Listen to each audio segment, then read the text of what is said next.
Welcome to Oxford News This Week. I'm Elgin Nichols. And I'm Terry Stiles. Lake Villa residents are in for a change, and it was a clean sweep at the Oxford High School. Who were the sweepers? And who's the latest and youngest candidate to run for Addison Township office? And why does a special Addison couple have a reason to smile? Stay tuned. Learn more about these stories and others. The Oxford News begins right now.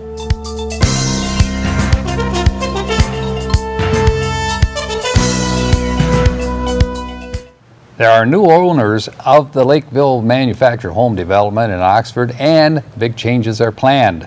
Bloomfield Hills-based Meritus Communities recently purchased the home community for an undisclosed amount.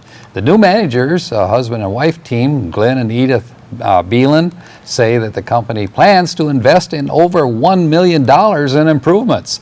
These are just some of the new owners' plans for improvements.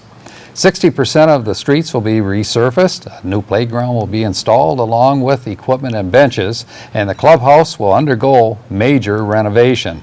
And a new basketball court will be built for the kids. According to the company, within the next 120 days, residents should begin to see changes in their community. It's not the first time Addison Township saw someone under 20 years of age run for office, but it's the first time for 18-year-old Republican Jacob Newby. He is both able to vote for himself and the first time he's able to vote. Newby will be running for one of the 4 Addison Township trustee seats at the upcoming primary in August. Newby, a graduate of Oxford High School, currently attends Oakland Community College studying, what else, poli-sci. He's also an assistant scoutmaster Eagle representing Troop 87 of Romeo. Newby says if he's elected, he intends to place emphasis on preserving Addison parks and retaining the community's rural character. He will be joined on the ballot with 6 other trustee candidates: Joel King, incumbent Linda Jeriak, Deanna Cushing, Cushing, incumbent Eric Senf, and Jeannie Eller and Philip Marshall. Sorry, I messed up those names a bit. It was a clean sweep at the Oxford High School last week, and Oakland County Sheriff's dogs confirmed it. It was a routine exercise by the Oakland County Sheriff's Department, conducted several times a year at both the high school and middle school. Administration, teachers, parents, nor students are ever given advance notice, so the searches are not only a surprise to everyone, but yield an advantage to the official sweep. Both students and faculty received an all clear and an A+. If you think a person or persons are trespassing on someone else's property, please contact your local police and let them handle it. A Royal Birkdale Drive resident could be facing charges after she tried to run down a couple walking on a designated golf cart path. The couple had just returned from their daily walk when they saw the neighbor drive past them at a high rate of speed, stopping at the end of the dead-end road, revving her engine, and she turned around, heading straight at the couple. The pair jumped out of the way just in time for the woman to miss them. When police arrived, the woman locked herself in her house and would not answer the door. She did, however, answer the phone and told officers she had complained about this in the past and felt that only golf carts should be on the path. She did refuse to establish a time and place to meet with the police. And according to the police report, this woman has had several complaints filed against her by several other neighbors, and the investigation does continue. And now for some happy news of longevity. Addison Township residents Bob and Gwen Godkin recently celebrated 60 years of wedded bliss. Bob claims it was love at first sight when he saw Gwen at an Oxford High School basketball game. The first date did not go well, though. However, when Gwen told her father that she never wanted to date Bob again, Bob liked what he saw, and fortunately, he was very persistent. Gwen eventually began to like this non-giver-upper and eventually agreed to marry Bob on April 28, 1956 at the Oxford United Methodist Church. At the time of their marriage, Bob was serving in the U.S. Coast Guard, so during completion of his active duty, the two newlyweds lived in Long Island. After military life, the couple settled near Lake villa in 1959. The couple has 2 daughters and 3 grandchildren. Not many married couples get to celebrate their diamond anniversary. Best wishes from all of us at OCTV. That's very nice, isn't it? Maybe she got a big old diamond for her anniversary gift, huh? I don't know if she did, Good but for boy, them. that's a lot of years, That's 60 years. unusual. Yeah, that's Yeah. great. And they still live in the same community. That's Yeah. pretty great. Yes. That's good for their kids to have that kind of stability. Well, it'll be 53 years for my wife and I. Oh, congratulations. It's mostly her efforts that have done this. She's a patient woman, huh? She is, yes. Well, I'm not even going to tell you how long I've been married. It's a long time, but I was only like 10 when I got married. Oh, well, I know, I understand that. But anyway, so I asked you this morning, I said, when I first saw you, I said, with the weather changes and so forth, have you seen any of these little turtles running across the road? I know they're an issue. We've seen the turtles out in the lake. They're everywhere. They're not in the lake, but on the, the reeds, the cattails. I haven't seen any on the roads yet. Usually, because I come down Oakwood every day, there's turtles everywhere. It's like a turtle freeway. But, it's a good time to start warning people. Be careful Yeah. of those turtles. Well, those little guys don't run very fast. No, they got they a full sprint, and it takes about a half hour to get across the road. Yeah, so it's not very hard to miss them. It's Right. that, and I talk about this every year, it's the kids, I guess they just think it's a fun game, doing that turtle flipping game, and that's why you Yeah. see them on the side of the road smashed. It's somebody doing that on purpose, and that's part of our earth. They should maybe have the advanced turtles teach the little ones what not to do. I don't know how they do that. But you I were don't- telling about one where a turtle was turned over or something? Oh, I saw that on Facebook the other day. Somebody posted, it was a good-sized tortoise, 2 of them, and one had flipped itself over. It looks like he kind of went over in the ditch. And the other one worked on that turtle, pushing it until it flipped its back over. That's again. amazing. Yeah, who would have thought that they had that compassion? Oh, yeah. I would have thought that he'd just carry on and go, sorry about your luck. I never thought turtles had personality, but I guess they do, don't they? Or maybe they were, in love with each other. I don't know. I'd like to believe that. Well, it's but- supposed to rain this weekend, but if it doesn't, Yeah. I'm pretty sure a lot of you folks will be doing some work out in the yard. Yeah. Well, this is spring, Yeah. and so there's all kinds of baby critters out there, and I'm just asking, keep your eye out. I know those deer come busting out, but right now, if one deer comes out, there's something trailing them. It's either a big deer or 2 babies, so Yeah. Well, please keep an eye on it. if there's plants that you want to survive from the deer, Yeah. I Deer suggest you get candy. some of that stuff that you spray your plants with, Deer candy, But you have to yeah. change that, of course, when it rains. You have to add it Yeah, you again. do. You have to keep. Well, we've discovered Let's be kind to our critters. a mama robin has decided to build a nest above one of my wife's Planters. what do you call them? Door planters. Yeah, one of those things. Yeah. Against the hanging house. baskets. And of course, you can't do anything. You want to make sure till Oh, yeah. the babies are Right, born right, and so right, forth. right, But the right. mother is really watching that nest. If you go close, she it's raises all neat. kinds It's of neat. chirping and flying at it's you. And lovely. so it's a good place to stay away from. Yeah. So, Just be Yep. be kind to the animals out there and watch out for the babies. And that's it for Oxford News this week. If you want to learn more about these stories and others, you know what to do. Stop by your local store and pick up a copy of the Oxford Leader newspaper, or better yet, watch us right here, Charter Channel 191 or AT&T 99. And coming up next on OCTV, Oxford Sports with Jamie Hughes, and catch Oxford School News with John Ochins. And don't miss Auto Talk and Science in the News with Dave Kenny. I'm Terry Stiles, and this is Oxford News This Week, where we bring your news closer to home. And I'm Elgin Nichols. Remember, always be kind to your friends and neighbors, and thanks for watching. Welcome to Science in the News. I'm Dave Kenny, and these stories are taken from the publication New Scientist. In our first story, rocks on the surface of Mars have yielded the best clue yet that the planet once had an atmosphere rich in oxygen. Mars owes its nickname, the Red Planet, to the abundance of iron oxide, otherwise known as rust, on its surface.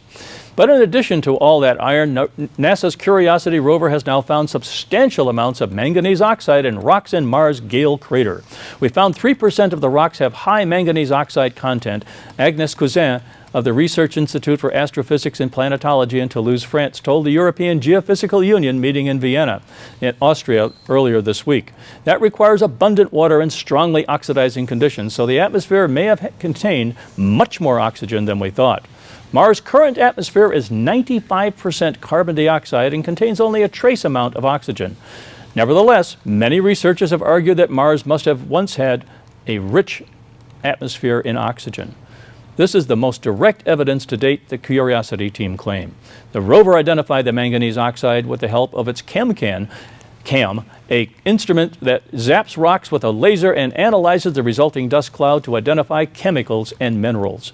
The researchers haven't yet pinned down the exact age of the manganese oxide, but hope to do so with future data from the rover. Because many of the manganese oxide deposits are close to where a lake once existed in the crater, Cousin says that flowing liquid with dissolved oxygen in it may have played a part in its formation. It's a real possibility that there was oxygen in the atmosphere and possibly water available locally that was oxidizing, she says. If there was too much oxygen, though, it might not have been a good thing for early life, says Damien Loiseau of the University of Lyon in France. On Earth, oxidation breaks up biological molecules. The appearance of oxygen on Earth was linked to organisms that produced it, but it was a disaster for those organisms' neighbors.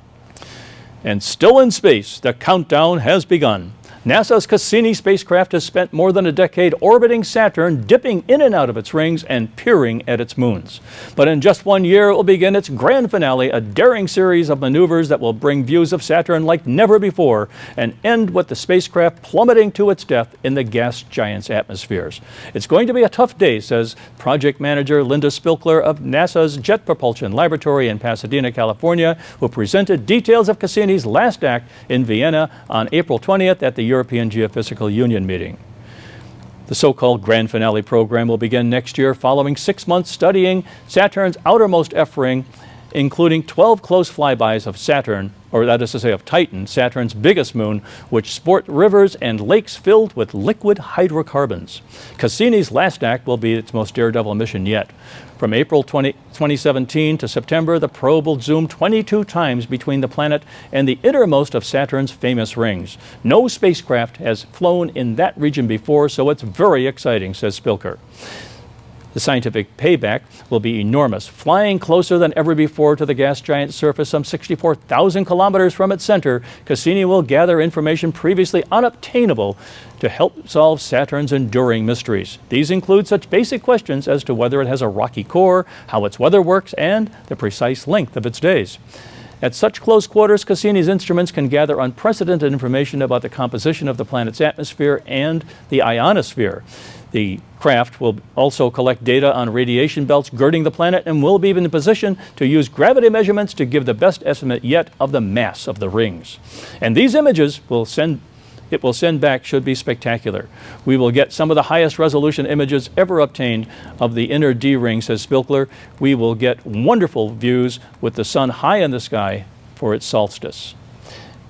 Ironically, that potential for life is also part of why Cassini must die. After a decade of orbiting and 2 mission extensions, Cassini is almost out of fuel. We are ending the mission by burning up in Saturn's atmosphere to protect 2 worlds, Enceladus and Titan, that might have oceans suitable for life, Spilker says. NASA required that we dispose of Cassini in a way that would protect Enceladus and Titan from a later impact. The mission will end on September 15th, 2017. Even in its final plunge, it will continuously download data until the last few minutes, says Spilkler. Well, that's it for this edition of Science in the News. I'm Dave Kenny. Stay tuned to Oxford Community Television, and we'll be right back after this. I'm John Ochins, and welcome to the Oxford Wildcats School Update. Over 30 homes, 300 workers, and many, many happy Oxford seniors. That's the result of this year's Oxford Gives Back. Over 300 students and adults volunteered to help local seniors do spring cleanups around their homes. They also had the help of several local businesses. Teacher Joe Amabile was one of the coordinators.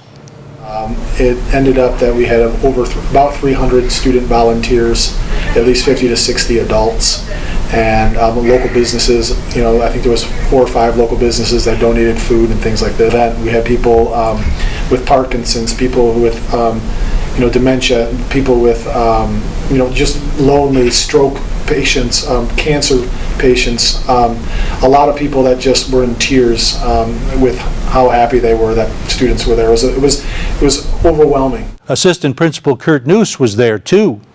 The kids worked really hard. The house I was privileged to work at, the difference between before and after, some of the things that hadn't been done in years, the family was very, very grateful, but the kids were amazing. Volunteering to do extra when they were done. They asked if there was anything else they could do. They really enjoyed the experience and found it very rewarding. They cleaned up Marilyn Benner's yard. I was impressed. I had 20 students and they all stayed focused on what they were doing. I didn't have any of them sitting. They kept me busy going from one project to another. One young lady even thanked me for having them come and work at my house. They did raking, mulching, moving bricks. They painted on my fence, shoveling it. I just saved a lot of time, a lot of things that would have been difficult for me to do. Some touching moments, too. The first house that I went to, we couldn't get a hold of the resident, and so upon further talking to the neighbors and knocking on neighbors' doors, these residents were deaf. And so we went ahead and did the house, and then the neighbor next to them, both the couple were battling cancer, both of them, and couldn't take care of their lawn. So, I mean, that was then that became the focus. There was another man who did not believe that the high school students would show up and said if they did, he would dye their hair purple. So what you see is a woman who is leading that house and in a picture smiling, and the guy next to her with purple hair smiling with his thumbs up as well. Senior Nathan Eisenhart was there. It was pretty cool actually being a part of giving back instead of just talking about it. Actually being there and being part of it was definitely a cool experience. The kids were members of various Oxford High School organizations, along with parents and teachers. Good stuff. Last week was Portfolio Night over at Oxford Elementary. Kids got to show off their documented accomplishments to their parents. Chase Williams is one of the students there. He tells more. Since kindergarten through your school year of elementary school. And what grade are you in now? Of 4th grade. Wow, so that covers 5 years then. You've got stuff in there for 5 years. Wow. And is that going to continue next year as well? Yeah. It goes through kindergarten through 5th grade. Teachers were there too for additional interaction. It's Teacher of the Year time in Oxford. We stopped by Leonard Elementary where 1st grade teacher Shannon Cage made the grade. Principal Paul McDivitt talks about the process.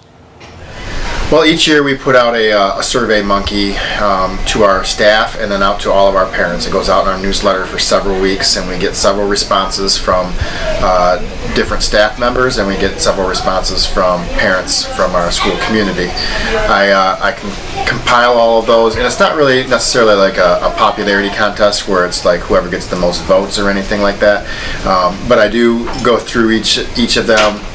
I read what the parents have to say and what the staff has to say. So what do you think about Shannon? Shannon's a wonderful, wonderful 1st grade teacher. I've had her as both as a principal and as a parent. Some of my own kids have gone through her class. She is very animated in class. The students love her. She is a really, when you go in and visit her class, you'll just see that it's a really fun place for kids to be. You can tell that they enjoy being in there. But she's also very on top of the academics and making sure that the students get all the content from the 1st grade. We paid a visit to Shannon's classroom for a reaction.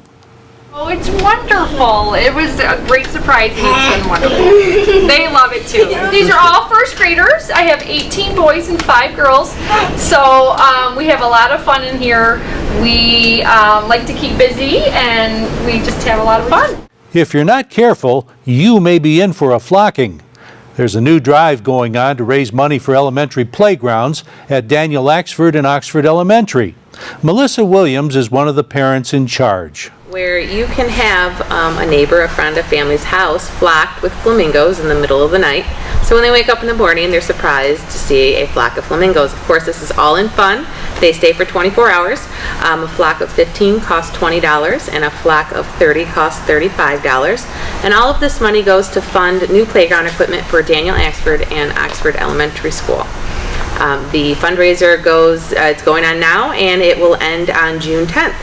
You can get more information about how to get a flocking by going to our email address or emailing us at playground.daoes@oxfordschools.org or finding us on Facebook under Playground Funding.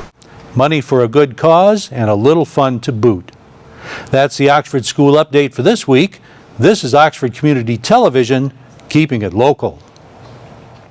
Back with you on Oxford News this week. Time for Oxford Sports. We have a lot of sports coming to you. There are times in athletics when you need to be at your best performance and when you need to succeed.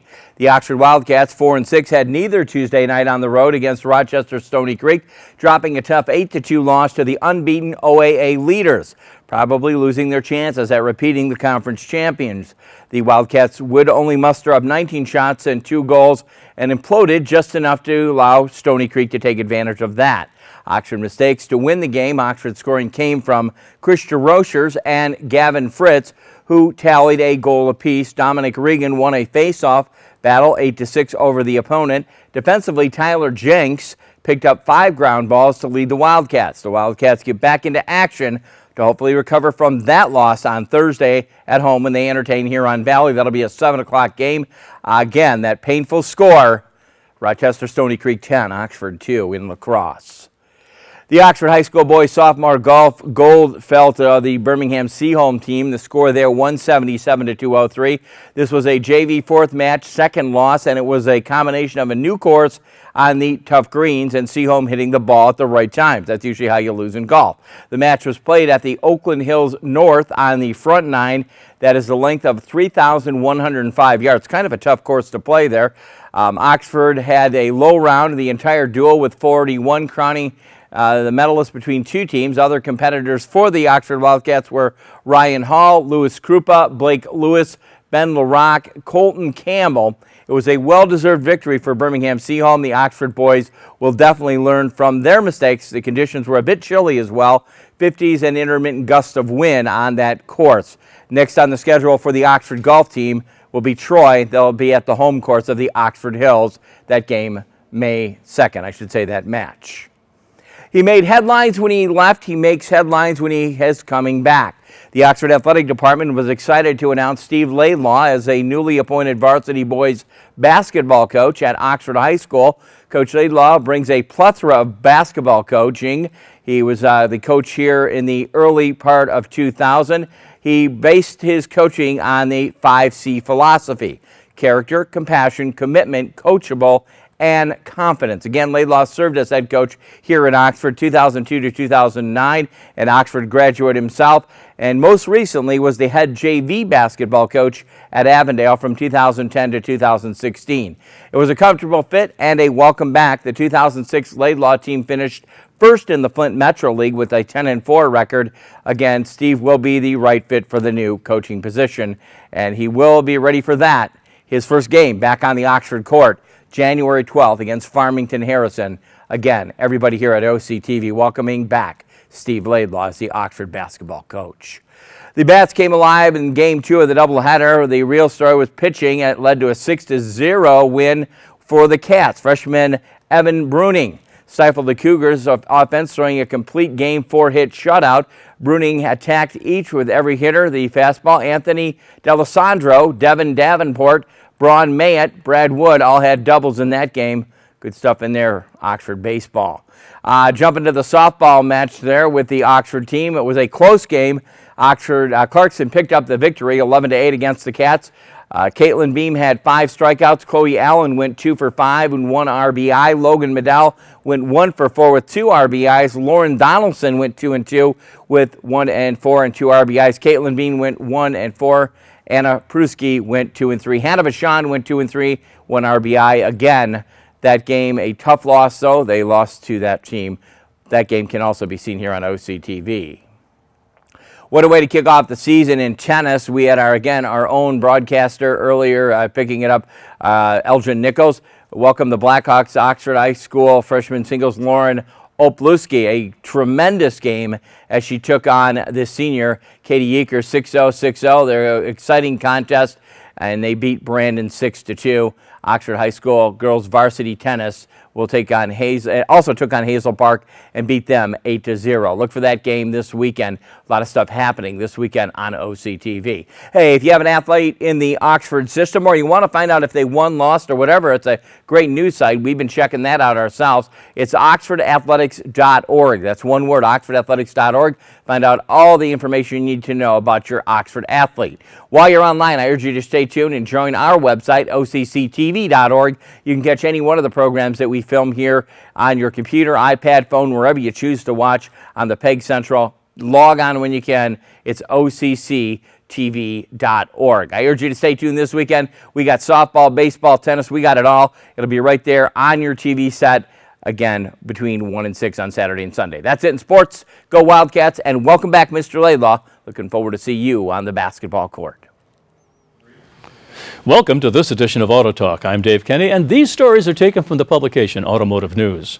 In our first story, Subaru is revamping the Forester crossover for 2017 model year with subtle exterior changes such as a new grille, headlights, and front bumper cover, and additional cabin refinement designed to reduce the road noise that was a common complaint on previous versions.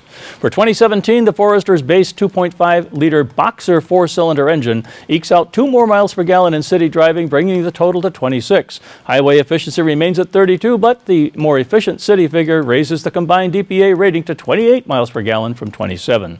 Aside from the slight bump in fuel economy, the naturally aspirated engine remains at 170 horsepower.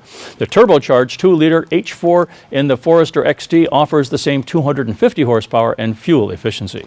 And bad news at Mitsubishi. Mitsubishi Motor Corporation's fuel economy scandal broadened as U.S. auto safety authorities said that they were seeking information, and media reported that the automaker had submitted misleading data on at least one more model than disclosed, and likely several others.